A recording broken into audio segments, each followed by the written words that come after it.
Hello, my friends. Brian King here. I just finished reading an email from one of my clients, and after reading it, I smiled.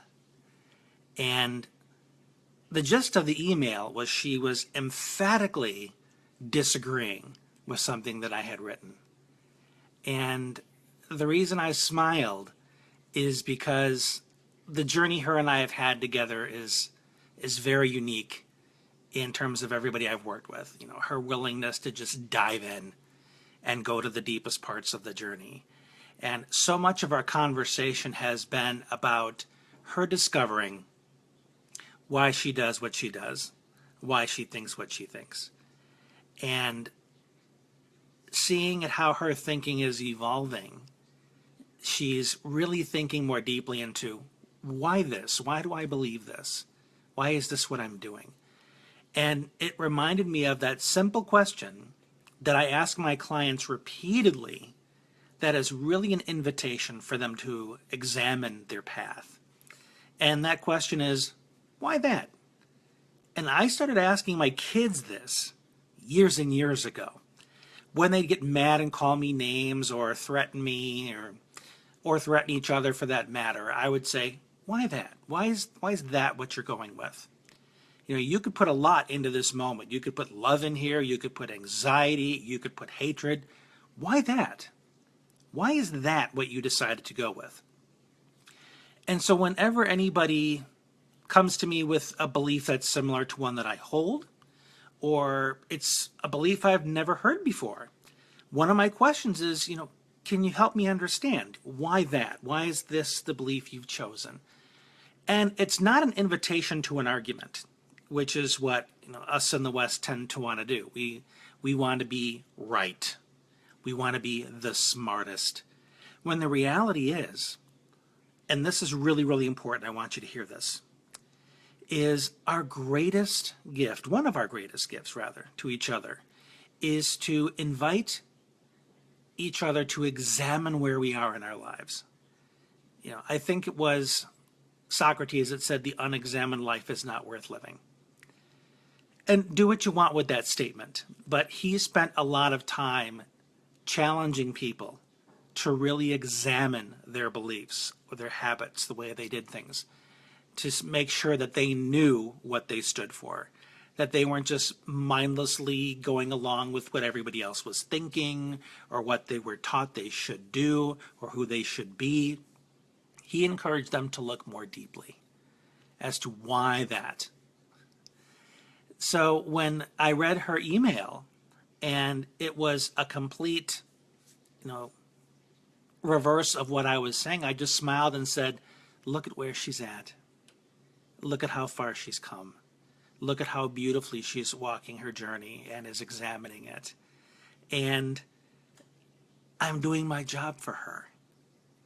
And my job for her is not to convince her to agree with me, everything but that.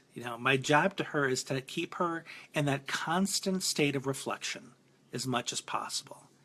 Examining what she does, why she does it, so that she does it mindfully, purposefully, deliberately, instead of walking around like this zombie that's just following the lead of every marketing message that's thrown at her, or a desire to fit in and submit to pressure of some kind.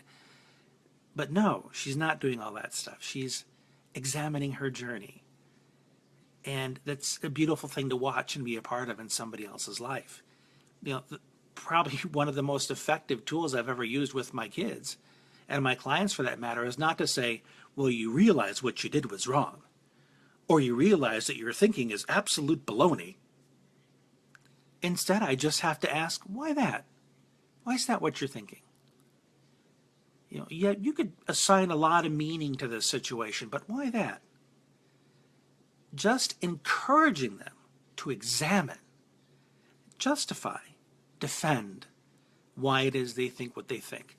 Not because they need to convince me of anything. They do not. Not because I'm going to tell them they're right or wrong or that there's a right response to the question, why that? It's just to compel them to stop and examine and make sure that they've thought it through. before deciding to embrace it and utilize it and hold on to it dearly. A simple question, 2 words, that's it. That's probably one of the big differences between what I do and what therapists or some other people do, is I don't pursue my work with my clients as though there's a right answer. You will find the answer you're seeking for in terms of what's the approach that's going to get me the results I'm looking for. You may be looking for results I'm not looking for. Yeah, surely helps move from reactive to proactive, because reactivity comes from the base of your brain. That's survival instinct. It's a reflex. It doesn't require decision. It just happens. When you're proactive, you're considering, you're reflecting, you're making your best judgment based on your long-term needs and your short-term needs, and finding the balance between the two, and being very clear about your motives. Are they in alignment with your core values, or are they in alignment with the superficial need to please the person in front of you? There's so many things to consider, but I really want to encourage you to keep asking yourself those questions, especially when you react to something. Somebody says something that may be innocent, or there's a misunderstanding, and you become offended. You become self-righteous. That's a wonderful time to ask, why that? Why was that the response I had to this? What's this about? Where's this coming from? I could have done anything in this moment, but I went with that. Why that? It's a wonderful, simple tool that compels you to peel back the layers of the onion and see what's going on. So have at it. Ask yourself this question throughout the day and see what comes forth.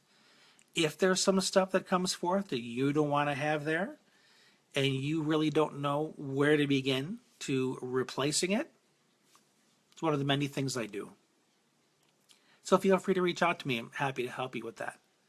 If there are other folks that you think could benefit from this message, and I know you know plenty, feel free to share it with them. But until next time, this is Brian, and we'll talk again soon.